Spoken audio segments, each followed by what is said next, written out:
بسم اللہ الرحمن الرحیم۔ قوم سبا پر اللہ کے عذاب کا واقعہ۔ اہل سرسار کی ایک قوم جسے قوم سبا بھی کہا جاتا ہے، اللہ تعالیٰ کی بے شمار نعمتوں کے اندر زندگی گزار رہی تھی۔ یہ قوم ایک عظیم تہذیب و تمدن کی مالک تھی۔ حضرت داؤد علیہ السلام اور حضرت سلیمان علیہ السلام کی باعظمت حکومتوں کے بعد ان کی حکومت زبان زد خاص عام تھی۔ کہا جاتا ہے کہ یہ لوگ گندم کے مغز سے آٹا پیس کر روٹیاں پکاتے تھے، لیکن اس کے برعکس وہ اس قدر اسراف کرنے والے اور ناشکرے تھے کہ انہی روٹیوں کے ساتھ بچوں کا پخانہ صاف کرتے تھے۔ بعد ازاں ان آلودہ روٹیوں کو اکٹھا کرنے سے ایک پہاڑ بن گیا تھا۔ پھر ایک صالحہ شخص نے وہاں سے گزرتے ہوئے ایک عورت کو دیکھا جو روٹی کے ساتھ بچے کے پہانے کے مقام کو صاف کر رہی تھی۔ اس شخص نے عورت سے کہا، تیرے اوپر افسوس، خدا سے ڈر، کہیں ایسا نہ ہو کہ خدا تیرے اوپر اپنا غضب ڈائے اور تجھ سے اپنی نعمت چھین لے۔ اس عورت نے جواب میں مذاق اڑایا اور مغرورانہ انداز میں کہا، جاؤ جاؤ، گویا کہ مجھے بھوک سے ڈرا رہے ہو۔ جب تک سرسار جاری ہے مجھے بھوک سے کسی قسم کا خوف نہیں ہے۔ کوئی زیادہ عرصہ نہیں گزرا تھا کہ اللہ تعالیٰ نے ان لوگوں پر اپنا غضب ڈایا۔ پانی جو کہ زندگی کی بنیاد ہے ان لوگوں سے چھین لیا، یہاں تک کہ قحط نازل ہوا۔ بات یہاں تک پہنچ گئی کہ ان کی ذخیرہ کی ہوئی تمام غذا ختم ہو گئی۔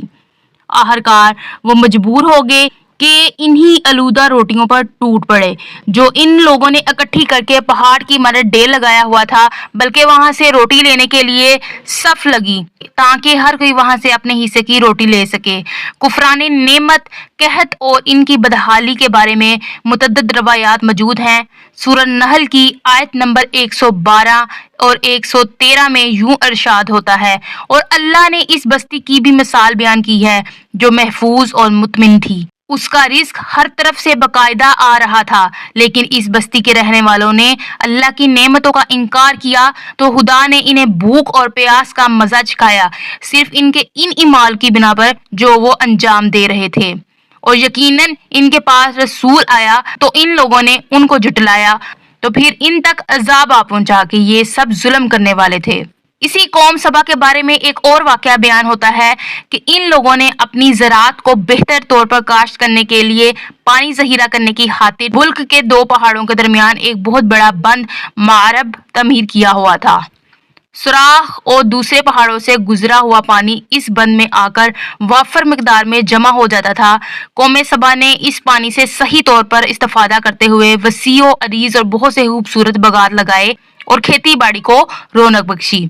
ان باغات کے درختوں کی شاخیں اس قدر پھلوں سے لدی ہوئی تھیں کہ کہتے ہیں کہ اگر کوئی شخص سر پر ٹوکری رکھ کر اس کے نیچے سے گزرتا تو پھل خود بخود ٹوکری میں گرنا شروع ہو جاتے اور قلیل مدت میں ٹوکری تازہ پھلوں سے بھر جاتی۔ لیکن نعمتوں کی کثرت نے انہیں شکر کرنے کی بجائے سرمست اور غافل کر دیا تھا، یہاں تک کہ ان کے درمیان بہت بڑا طبقاتی نظام وجود میں آ چکا تھا۔ ان میں سے صاحب اقتدار لوگوں نے کمزور اور ضعیفوں کا خون چوسنا شروع کر رکھا تھا، یہاں تک کہ ان لوگوں نے خدا سے ایک احمقانہ التماس کیا جس کا ذکر سورہ سبا کی آیت نمبر 19 میں ملتا ہے۔ انہوں نے کہا، خدایا ہمارے سفروں کے درمیان فاصلہ زیادہ کر دے۔ انہوں نے اللہ تعالیٰ سے یہ التماس اس لیے کیا تاکہ غریبوں، بے نوا لوگوں اور ثروت مندان کے ہمراہ سفر نہ کریں۔ ان کی خواہش یہ تھی کہ آبادیوں کے درمیان خشکی ہو، فاصلہ بہت زیادہ ہو تاکہ تہ دست اور کم آمدنی والے لوگ ان کی طرح سفر نہ کر سکیں۔ اللہ تعالیٰ نے ان مغرور پیٹ کے پجاریوں پر اپنا غضب نازل کیا۔ بعض روایتوں کے مطابق ان مغرور لوگوں کی آنکھوں سے دور صحرائی چوہوں نے معرب نامی بند کی دیواروں پر حملہ کر کے انہیں اندر سے کھوکھلا کر دیا۔ ادھر سے بارشیں زیادہ ہوئی جن کی وجہ سے سیلاب آ گیا، اس بند میں پانی بہت زیادہ اکٹھا ہو گیا۔ اچانک بند کی دیواریں ٹوٹی، اس سے ایک بہت بڑا سیلاب آیا جس میں تمام دیہات، آبادیوں، مال مویشی، باغات، کھیتیاں، ان کے محل اور گڑھ پانی میں غرق ہو کر نابود ہو گئے۔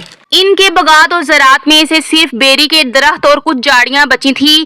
خوش الحان پرندے وہاں سے کوچ کر گئے تھے، جبکہ الووں اور کووں نے قوم سبا کے کھنڈرات میں اپنے گھونسلے بنا لیے تھے۔ اس بات کا ذکر سورہ سبا کی آیت نمبر 15 اور 16 میں ملتا ہے، اور آخر میں سورہ سبا کی آیت نمبر 17 میں قرآن کریم میں اس واقعہ کا یوں نتیجہ نکالا ہے، یہ ہم نے ان کی ناشکری کی سزا دی ہے اور ہم ناشکروں کے علاوہ کسی کو سزا نہیں دیتے۔